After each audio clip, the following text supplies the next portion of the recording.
اس نے کہا جناب میں نے کل آپ کے ہاتھوں میں ایک فائل دی تھی جس فائل کے اندر میرے اوریجنل ڈاکومنٹ تھے، وہ مجھ کو آپ نے کہا تھا کہ میں تمہیں نوکری دوں گا، اور نوکری کدھر ہے؟ وہ میری فائل۔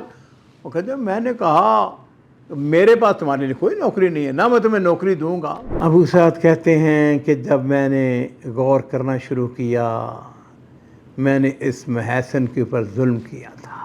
اس نے کہا دیکھو پہلے 2 سال تو میں تمہارے اوپر بد دعائیں کرتا رہا، لیکن 18 سال سے میں تمہارے لیے دعائیں کرتا ہوں۔ السلام علیکم ورحمۃ اللہ وبرکاتہ۔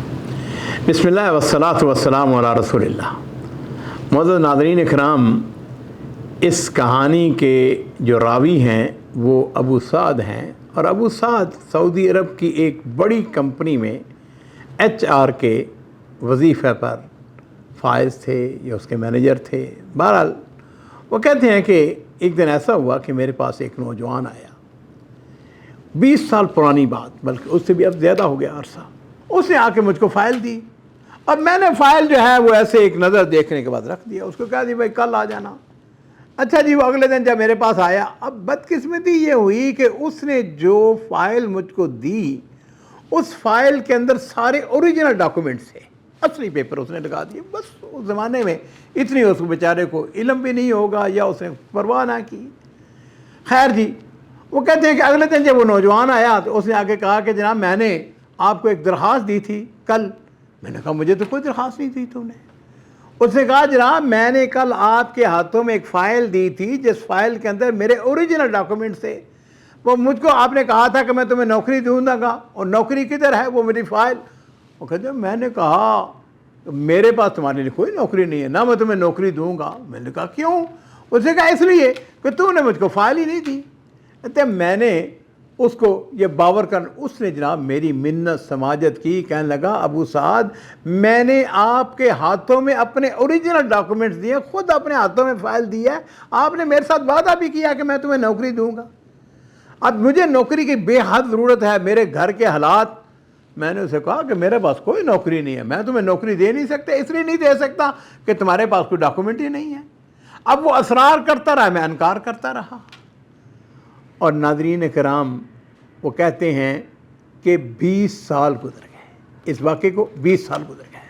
لو جی 20 سال کے بعد یہ ہوا تو نہ جانے کتنے لوگ آئے، میں نے ان کو نوکری پہ رکھا، کتنے کو نکالا، لیکن 20 سال کے بعد میری اپنی عمر جو ہے وہ پوری ہو گئی، 60 سال سے زیادہ میری عمر ہو گئی، لہذا مجھ کو کمپنی سے ریٹائر کر دیا گیا۔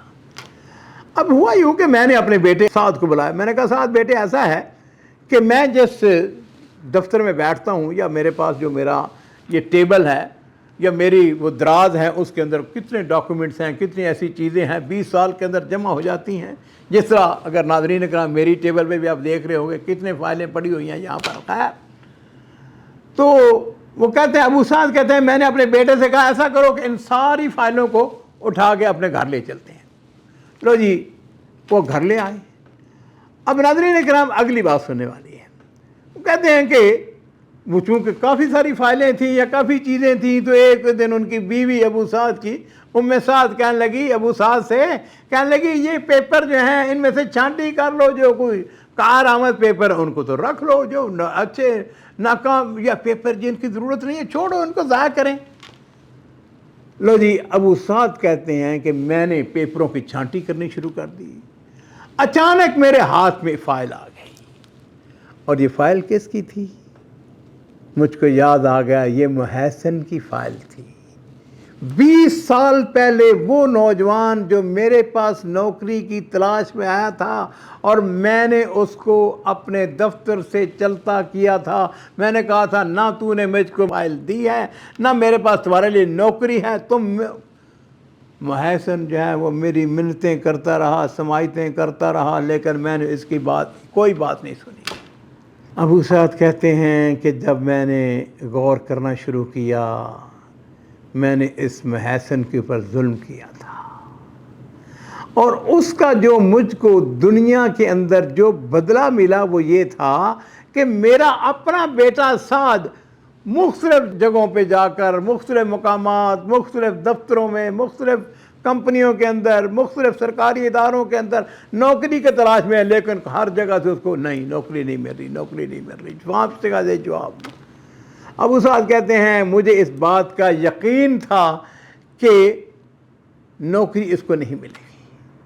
اب مجھ کو یقین ہو گیا کیوں نوکری نہیں ملے گی؟ اس لیے کہ میں نے 20 سال پہلے محسن کے اوپر ظلم اور زیادتی کی تھی، اور اس کا نتیجہ جو ہے وہ میرا بیٹا بھگت رہا ہے۔ کہتے ہیں جیسے وہ فائل میرے ہاتھ میں آئی، میں نے فائل کو دیکھا، میں نے اپنے بیٹے کو بلایا، میں نے کہا بیٹے بات سنو، سعد ایسا ہے، یہ جو شخص محسن ہے اس کو تلاش کرو۔ اس نے کہا ابا جان یہ کون سا مشکل کام ہے، ایسا کرتے ہیں کہ گوگل کے اوپر لکھتے ہیں تو ابھی آپ کو رزلٹ مل جائے گا۔ کہتے ہیں لو جی ہم نے گوگل کے اوپر اس کا نام لکھا، فلاں بن فلاں بن فلاں فلاں قبیلے سے ہے، ہاں جی۔ وہ کہتے ہیں کہ جناب علی محسن کا نام جو ہے اس کے ساتھ لکھا ہوا ہے شیخ محسن۔ لو جی ڈاکومنٹ سے پتہ چل گیا کہ یہ شیخ محسن جو ہے یہ ایک بہت بڑی کمپنی کا بڑا افسر نہیں بلکہ مالک ہے۔ خیر جی میں نے پہلے تو ٹیلی فون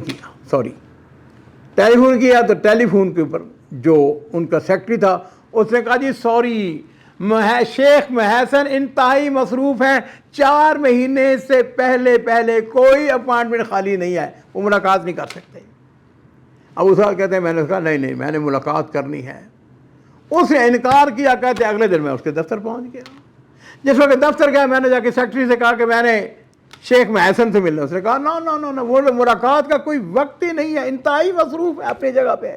لو جی ابو سعد کہتے ہیں کہ میں نے اونچی بولنا شروع کر دیا۔ میں نے کہا میں نے ہر حالت میں مل کے جانا ہے، کدھر ہے شیخ کو بلاؤ۔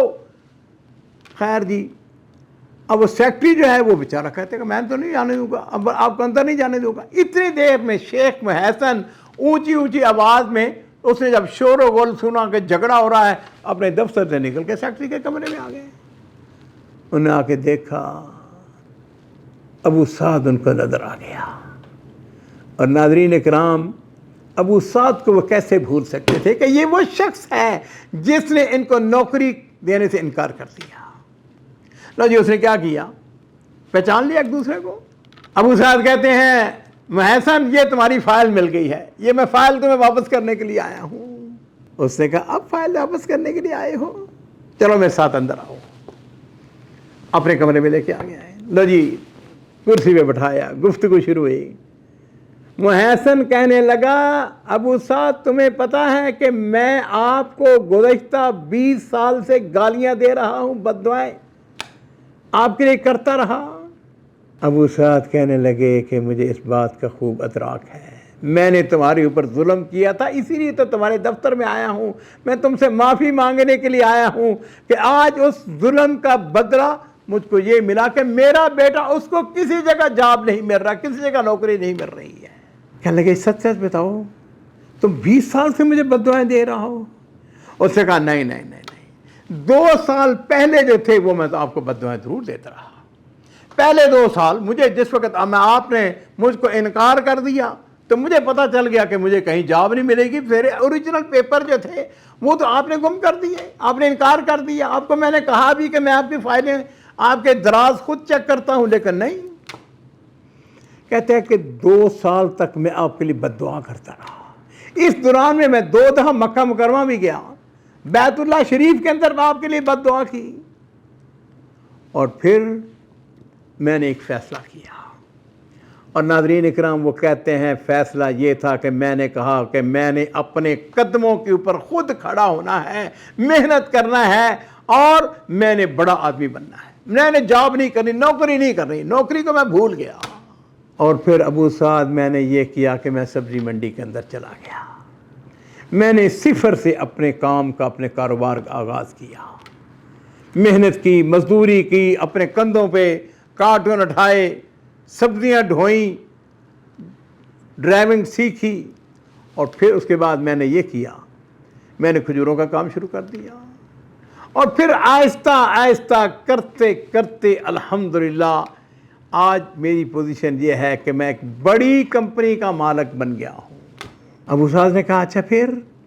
اس نے کہا دیکھو پہلے 2 سال تو میں تمہارے اوپر بد دعائیں کرتا رہا، لیکن 18 سال سے میں تمہارے لیے دعائیں کرتا ہوں۔ ابو سعد نے کہا وہ کیسے؟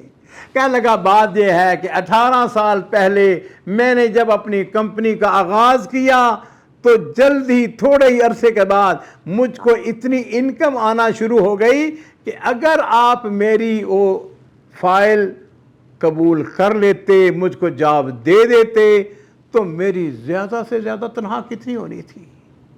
اتنی ہونی تھی جتنے میرے اس ایک آدمی کے ایک عام جو موظف ہے اس کی تنخواہ ہے۔ چنانچہ میں نے الحمدللہ محنت کرتے کرتے اس وقت میں شہر کے جو بڑے تاجر ہیں ان میں میرا شمار ہے، اور 18 سال سے میں تمہارے لیے دعا کر رہا ہوں، اس لیے دعا کر رہا ہوں کہ اگر تم انکار نہ کرتے، مجھ کو نوکری پہ رکھ لیتے تو میں نے ایک عام آدمی بننا تھا۔ لیکن میں نے الحمدللہ اللہ کے فضل و کرم سے محنت کی، مزدوری کی، میں نے ایک ایک پائی جو ہے اس کو بچایا، اس کو میں نے جمع کیا، اپنے کاروبار کے اندر اس کو لگایا، اور آج اللہ کے فضل و کرم سے یہ ہے کہ میں شہر کے جو بہترین تاجر ہیں ان میں میرا شمار ہوتا ہے۔ ناظرین اکرام، ابو سعد کہتے ہیں کہ میں نے حسرت سے کہا کاش میرے بیٹے کو جاب مل جائے۔ میرے بیٹے کو کہا سعد تمہاری فائل کدھر ہے؟ یہ اپنی فائل مجھ کو دو، تمہاری کوالیفیکیشن کیا ہے، کیا کرتے ہو؟ سعد نے کہا کہ میں نے کچھ عرصہ پہلے ہی گریجویشن کی ہے، میں نے اعلیٰ ڈگری حاصل کی ہے، اور اس کے ساتھ ہی اس نے میرے بیٹے کو HR کی طرف بھجوایا، HR کو فون کیا کہ اس کا انٹرویو لیں اور اس کے لیے بہترین جہاں بھی جاب ہو سکتا ہے اس کو نوکری دی جائے۔ ناظرین اکرام، اس کو کہتے ہیں اتفاقات۔ لیکن ایک بات ذہن میں رکھیں، میرا یہ جو واقعہ سنانے کا مقصد ہے یہ ان مایوس لوگوں کے لیے ہمت افزائی کے لیے میں نوید مسرت ہوں۔ میں آپ کو ان لوگوں کو خوشخبری دینا چاہتا ہوں کہ کبھی بھی مایوس نہ ہوں، ہمیشہ متفائل رہیں۔ اور متفائل پتہ کیا ہوتا ہے؟ وہ ہوتا ہے جو کبھی مایوس نہیں ہوتا، جو ہمیشہ امید کے دیے جلائے رکھتا ہے۔ ناظرین کرام، میں اپنے ان تمام نوجوانوں کو جو میرا یہ واقعات، یہ میرے قصے، یہ میرے واقعات، یہ میرے کہانیاں، یہ میرا ویلاگ سنتے ہیں، ان سب سے میں بات کہوں گا، اس بات کا یقین رکھے کہ ان رحمت اللہ قریب من المحسنین، اللہ تعالیٰ کی رحمت جو ہے وہ محسنین کے قریب ہوتی ہے۔ محسن بنیں، ہمت کریں، کوشش کریں۔ وَأَن لَيْسَ لِلْإِنسَانِ إِلَّا مَا سَعَى، انسان کو وہی کچھ ملتا ہے جس کی وہ کوشش کرتا ہے۔ بارک اللہ فیکم۔ میں آپ کے کمنٹس کا انتظار کروں گا، اور میں یہ چاہوں گا کہ یہ جو خاص طور پر یہ جو واقعہ ہے ان لوگوں کو ضرور سنائیں جن کو پاس جاب نہیں ہے، جن کو نوکری نہیں مل رہی ہے، جو گھروں کے اندر بیٹھے ہوئے ہیں، اپنے وقت کو ضائع کر رہے ہیں۔ نہیں، اٹھیں، ہمت کریں، محنت کریں، کوشش کریں، انشاءاللہ کامیابی جو ہے وہ آپ کے منتظر ہے۔